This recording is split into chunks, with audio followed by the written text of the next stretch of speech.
आयुष, इस वक्त एक और बड़ी खबर सामने आ रही है, तो ये बड़ी खबर भी जरा जान लेते हैं। ये जो बड़ी खबर वाराणसी से सामने आ रही है, 6 सीटों पर बीजेपी को बढ़त मिल रही है। वाराणसी एक और जहां पीएम मोदी का गढ़, लेकिन यहाँ पर भी बीजेपी को बढ़त है। गौतम बुद्ध नगर की 3 सीटों पर भी बीजेपी कहीं ना कहीं आगे बढ़ती हुई नजर आ रही है। गाजियाबाद की बात करें, 3 सीटों पर बीजेपी को आगे यानी कि बढ़त मिल रही है।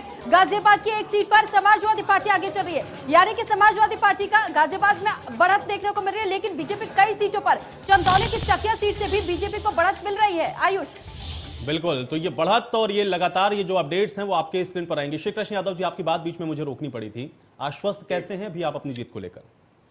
जी, जैसे हमारे जो वीआईपी नेता हैं उनका तो रुझान नहीं, और आप बता ही रहे हैं कि शिवपाल सिंह जी का आजम खान भी आगे चल रहे हैं और जी और ये और अखिलेश जी हमारे हैं ही हैं।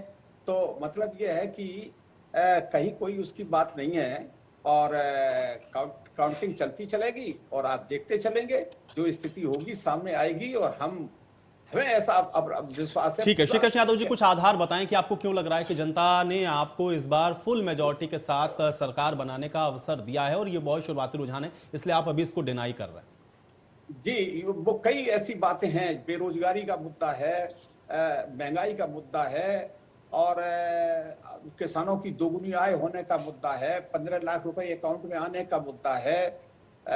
ऐसे बहुत मुद्दे हैं। दूसरी बात यह कि साथ ही साथ किसानों के प्रति जो रवैया रहा है भारतीय जनता पार्टी का, वो जग जाहिर है, सब जानते हैं अच्छी तरीके से। और खीरी लखीमपुर में बता रहे हैं कि थोड़ी सी बढ़त में चल रही है भारतीय जनता पार्टी उस तरीके से, लेकिन वो पीछे हो जाएगी गारंटी से, इसमें कोई दो राय नहीं। इसलिए कि जिस तरह का अत्याचार खीरी लखीमपुर में किया गया है वो बहुत शर्मनाक रहा है। गौरव ये जी, बातें हैं। अरे गौरव जी, देखिए भाई, अब तो ये टैली हमको जो दिख रही है, 200 सीटों पर भारतीय जनता पार्टी ने बढ़त बनाई है, 90 पर समाजवादी पार्टी। गौरव जी। आयुष जी, हमारे पास जो सूचना अपनी पार्टी की आ रही है वो 2.25 के आंकड़े को पार कर गई है, यानी कि जो बहुमत का आंकड़ा है उससे बहुत तेज गति से भारतीय जनता पार्टी रॉकेट की तरह आगे बढ़ रही है, पूर्ण बहुमत को पार कर गई है।